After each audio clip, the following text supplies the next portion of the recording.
जय मसीह की। जय भीम, जय संविधान साथियों। आज महत्वपूर्ण विषय में बात करने के लिए मैं फिर से अपने चैनल पे आया हूं और आप लोगों से मैं निवेदन करता हूं कि ये वीडियो को पूरा देखिएगा। पूरा इसलिए देखिएगा क्योंकि आप ही मेरे ताकत हो इस धरती पर। बाकी प्रभु मेरा यहोवा सहायता तो करेंगे ही और करते भी आए हैं। ये वीडियो बहुत इम्पोर्टेंट है, ध्यान में रखिएगा और पूरा देखिएगा। मैं बात करने जा रहा हूँ हमारे भारत के बहुत ही सम्मानीय बाबा साहब हैं, बाबा बागेश्वर धाम के पंडित धीरेन्द्र शास्त्री जी।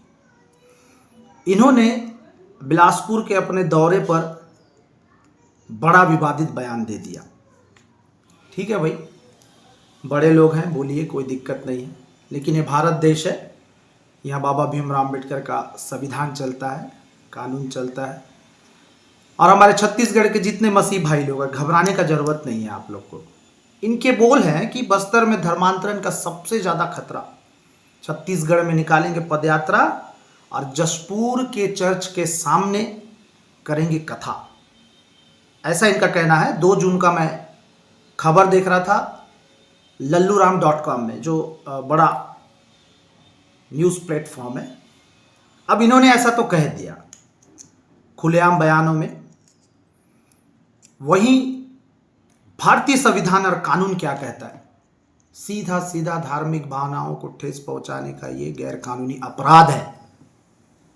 और ये अपराध अगर और अन्य कोई धर्म के लोग, अन्य कोई समाज के लोग किए होते तो आज वो जेल के सलाखों पे होते। अब हमारा प्रश्न ये है कि छत्तीसगढ़ का न्यायपालिका, छत्तीसगढ़ की कानून व्यवस्था क्या ऐसे शब्दों पे, क्या ऐसे भाषणों पे कार्रवाई करेगा? मैं आप लोग को साफ बताना चाहता हूं, धार्मिक भावनाओं को ठेस पहुंचाना एक कानूनी और संवैधानिक मुद्दा है। भारत में धार्मिक भावनाओं को ठेस पहुंचाने के अपराध को भारतीय दंड संहिता आईपीसी की धारा में 295A और 298A के तहत अपराध माना गया है।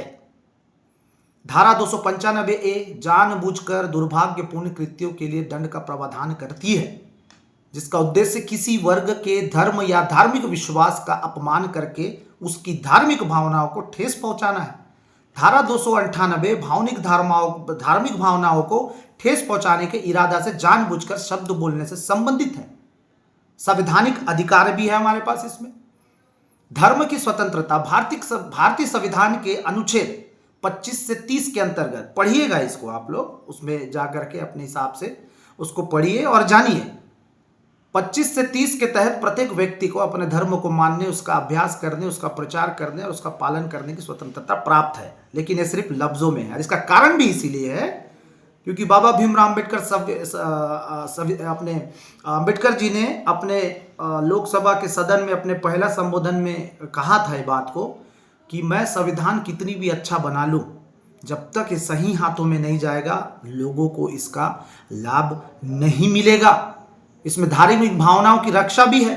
संविधान धार्मिक भावनाओं की रक्षा के लिए प्रावधान करता है और यह सुनिश्चित करने के लिए कोई भी व्यक्ति जानबूझकर किसी अन्य व्यक्ति या धार्मिक समुदाय की धार्मिक भावनाओं को ठेस नहीं पहुंचा सकता है। कानूनी प्रावधान भी है, कई धाराएं हैं। टोटल निष्कर्ष यह है कि धार्मिक भावनाओं को ठेस पहुंचाने के अपराध को भारत में एक गंभीर अपराध माना जाता है। यह संवैधानिक अधिकार जैसे धर्म की स्वतंत्रता और अभिव्यक्ति की स्वतंत्रता के बीच संतुलन स्थापित करने का एक मामला है। हालांकि सभी नागरिकों को अपनी धार्मिक स्वतंत्रता का आनंद लेने का अधिकार है, प्रचार करने का अधिकार है, उसको मानने का अधिकार है, लेकिन दूसरे की धार्मिक भावनाओं को ठेस पहुंचाने का भी नहीं है, इससे बचना है। अब मेरा प्रश्न ये है कि हमारे इतने बड़े विद्वान बाबा जी, जिसका हम भी सम्मान करते हैं और हम करेंगे, उनको हाथ जोड़ करके हम धन्यवाद भी देते हैं, लेकिन वे सोचते हैं कि छत्तीसगढ़ में उनके विरुद्ध कोई बात नहीं करेगा, तो वो गलत सोच रहे हैं। हमने अपने अधिकारों के लिए छत्तीसगढ़ के मुख्यालय, छत्तीसगढ़ के राजधानी रायपुर मंत्रालय का घेराव 50 से 60 हजार लोगों के साथ किया था, उस समय जब हमारे लोग जागरूक भी नहीं थे आंदोलन को लेकर के, जब जमीनी लड़ाई भी हम लड़ना नहीं पसंद करते थे। इतने बड़े विवादित बात बोलने के बाद भी पूरे छत्तीसगढ़ में किसी भी प्रकार का आदरणीय शास्त्री जी के खिलाफ कोई थाना में शिकायत करने नहीं गया। इसका कारण यह है कि हम सभ्य लोग हैं, हमारे लोग भी सभ्य हैं, भिड़ते नहीं हैं, फालतू की बातों में अपना समय बर्बाद नहीं करते। मुझे यह समझ में नहीं आ रहा है कि भगवान श्री जी का पूजा आराधना कथा आप किसी के चर्च के सामने करेंगे बोलते। ऐसे कई मेरे हिंदू भाई हैं जो मेरे लिए जान देते हैं, मैं उनके लिए जान देता हूं। और मैं आपको बताना चाहूंगा, अगर आप चर्च के सामने, जशपुर के चर्च के सामने कथा करने की बात करते हैं, ज्यादा तो नहीं, मैं 50 से 60 हजार लोग लेके आऊंगा वहां, आप करके दिखाइएगा। और मैं प्रश्न भी करूंगा, क्यों मैं ये शब्द को बोल रहा हूं, अगर उनके कथन पर छत्तीसगढ़ की कानून व्यवस्था किसी प्रकार का एक्शन नहीं ले रहा है, किसी प्रकार का उनसे चर्चा नहीं कर रहा है, तो अब वो समय गया। क्रिया का प्रतिक्रिया हम देने के लिए तैयार है, हमारा छत्तीसगढ़ युवा मंच तैयार है, हमारा सेना तैयार है। अब सवाल ये उठता है कि आप तथाकथित भाषाओं में उपयोग करके कुछ भी बोल के चले गए, ठीक बात है। अब उसी बात का प्रतिक्रिया देने के लिए अगर कुछ लोग अपने संख्या पे आएंगे तो कानून व्यवस्था क्या करेगा, पुलिस क्या करेगी, आप बताइए। हर बार शांत रह करके आप इसीलिए टाल देते हैं कि ये मसीह लोग तो कुछ बोलेंगे नहीं। वास्तव में कुछ नहीं बोलेंगे, सब डरे सहमे हैं, सबको अपना अपना घर परिवार पेट देखना है, लड़ाई झगड़ा झंझट में कौन रहेगा। कारण क्योंकि राजनीतिक शक्ति भी हमारे साथ नहीं है, और हमारे कोई ऐसा व्यक्ति नहीं है जो सदन में इस बात पर चर्चा कर सके, सदन में इस बात पर संवैधानिक प्रश्न कर सके, सदन में इस बात पर जो संविधान के ऊपर हमला करते हुए बात को बोला गया है उस पर बहस कर सके। या तो दो चीज है, आदरणीय शास्त्री जी संविधान का पालन करते हैं, मानते हैं, बोलते हैं, पढ़ते कभी नहीं है। उनको पढ़ना चाहिए अनुच्छेद 25 से 30 तक का। ये बाबा साहब है जिन्हें मैं आदर्श मानता हूं, और ये संविधान है पीछे में बुक जिसे मैं पढ़ता हूं। मैं कल खबर पढ़ा, मुझे बहुत बुरा लगा, और इतने विद्वान लोग, इतने पढ़े लिखे या नहीं पढ़े लिखे हैं वो जाने, लाखों करोड़ों लोगों इनको फॉलो करते हैं, और किसी विशेष राज्य में एक दूसरे वर्ग को लड़ाने के जैसा भाषण मार के आप चले गए। और आप आएंगे भी, पद यात्रा करेंगे भी, मान भी लेते हैं आप, चर्च के सामने कथा भी कर लेंगे। उस समय जो विवाद उत्पन्न होगा, अशांति फैलेगा, केवल आपके वजह से। क्या यह सही होगा? भगवान श्री राम जी भी अगर इस भाषा को सुने होंगे, इस भाषा को देखेंगे, तो वो भी बोलेंगे, यार मेरा पूजा प्रार्थना किसी के धार्मिक भवन के सामने क्यों करोगे? क्या श्री भगवान जी खुश होंगे? क्या श्री राम जी खुश होंगे? कल हम चर्चा कर रहे थे हमारे समस्त हिंदू भाइयों के साथ में बैठ के।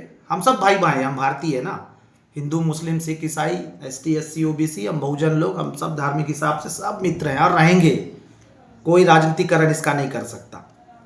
अब छत्तीसगढ़ के वो साथी लोग जो मेरे को सुन रहे हैं, आप सबसे निवेदन है, तैयार रहें, तैयार रहें, मेरे हाथ को मजबूत करें। मैं आपको विश्वास दिलाता हूं, किसी का संवैधानिक अधिकारों का हनन नहीं होगा। ये केवल यूट्यूब में खड़े होकर, यूट्यूब चैनल ऑफिस रूम में बैठ के बात करने वाला मैं नहीं हूं। जमीनी लड़ाई लड़ता हूं, कई सारे FIR मेरे नाम से है, और मेरे को मालूम है जब इनको करना भी होगा तो मेरे को जेल में डालेंगे, लेके जाएंगे, फंसाएंगे, जो होगा हम सब के लिए तैयार है। लेकिन आप लोग जाग जाइए, खड़े हो जाइए, मैं आप लोग से निवेदन करता हूं। और ये मेरा चैनल है, मैं यहीं से आप तक संदेश देता हूं। मैं बार बार बोल रहा हूं, इसे सब्सक्राइब करें और लोगों को सब्सक्राइब करवाएं, लोगों को जोड़ें, और एक डिजिटल प्लेटफॉर्म में आइए, क्योंकि हमारा मीडिया नेटवर्क भी नहीं है। हमारे ऊपर हो रहे अत्याचार के खिलाफ बहुत सारे मीडिया आर्टिकल भी नहीं लगाते, खबर भी नहीं लगाते। तो हमारा स्थिति ये है कि एक कुत्ते का भी अच्छा इज्जत होगा, लेकिन हमारा हत्या भी हो जा रहा है हमारे लोगों का, लेकिन हम खबर का फ्रंट पेज नहीं बन पा रहे। तो आप अपना खुद का मीडिया बनिए, और इसीलिए मैं ये प्लेटफॉर्म पे आया हूँ, आप लोग से चर्चा किया हूँ, और ये बड़ा मुद्दा है जो आप लोग के सामने मैं रखा हूँ। कृपया करके इस मुद्दों पर विचार करें और हमसे जुड़े। खासकर हमारे जशपुर इलाका के लोग, अंबिकापुर के लोग, रायपुर, दुर्ग, भिलाई, बिलासपुर के लोग, कांकेर के लोग, धमतरी के लोग, इधर आप लोग सक्रिय रहिए और ताकत बनिए, एकता में रहिए, समूह में जुड़िए। कितनी भी दूर आना पड़े, जब आंदोलन की बात हो, जमीनी लड़ाई की बात हो, उठ के आइए। कैसे हमारा कोई अधिकार छीन सकता है तब आप खुद देखेंगे, क्योंकि बलि हमेशा याद रखना बकरों की दी जाती है, शेरों के लिए। अब आप तय करिए, शेर बनना है, बकरी बनना है, गाय बनना है, वो आपके ऊपर होता है। जय भीम, जय संविधान।